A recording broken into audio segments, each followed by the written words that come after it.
Bollywood actress Kangana Ranaut और controversies का पुराना नाता रहा है।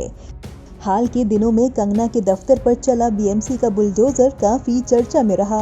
हालांकि मामला कोर्ट तक पहुंचा और बीएमसी की इस कार्रवाई को गलत बताते हुए इस पर रोक लगाने का निर्देश दिया गया। कोर्ट के इस आदेश तक कंगना का काफी नुकसान हो चुका था और अब एक्ट्रेस ने बीएमसी से 2 करोड़ रुपए का मुआवजा मांगा है।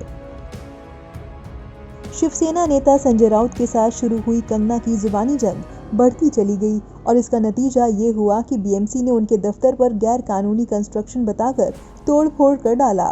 ये सब इतनी जल्दी हुआ कि इस कार्रवाई को रोकने का वक्त तक नहीं दिया गया। बीएमसी ने 24 घंटे पहले कंगना के बंगले पर नोटिस चिपकाया था और फिर महज एक दिन बाद ही उनके बंगले में तोड़फोड़ की गई। उस वक्त कंगना मुंबई में मौजूद नहीं थी। टाइम्स नाउ की रिपोर्ट के मुताबिक कंगना ने नोटिस जारी कर बीएमसी से 2 करोड़ रुपए के नुकसान की भरपाई की डिमांड की है। आपको बता दें कि कंगना इस संबंध में महाराष्ट्र के राज्यपाल भगत सिंह कोश्यारी से भी मुलाकात कर चुकी हैं। इससे पहले केंद्रीय मंत्री रामदास अठावले ने भी राज्यपाल से मुलाकात कर कंगना रनौत को मुआवजा दिलवाने की बात कही थी। News just coming in that after BMC demolished part of Kangana Ranaut's office cum residence, she has now sought damages from the BMC worth 2 crore rupees and has already issued a notice to the civic body.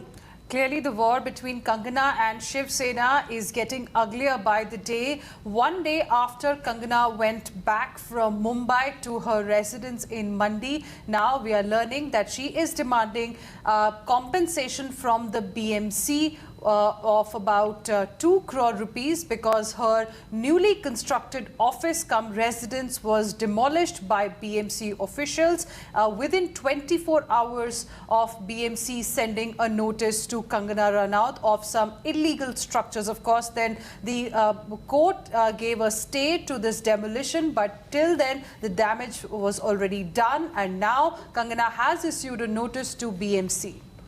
Well, never on the back foot, Hina. Kangana Ranaut once again taking the fight all the way to the BMC by issuing this notice, and she sought charges, in fact damages worth 2 crore rupees from the BMC for causing that demolition in her office. In fact, earlier she had also issued a statement that this is going to be kept the way it is as a sign of protest as well on this illegal action by the BMC.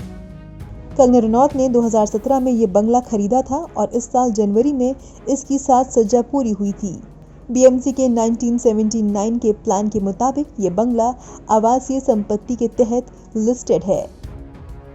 Bureau report, नव Bharat times.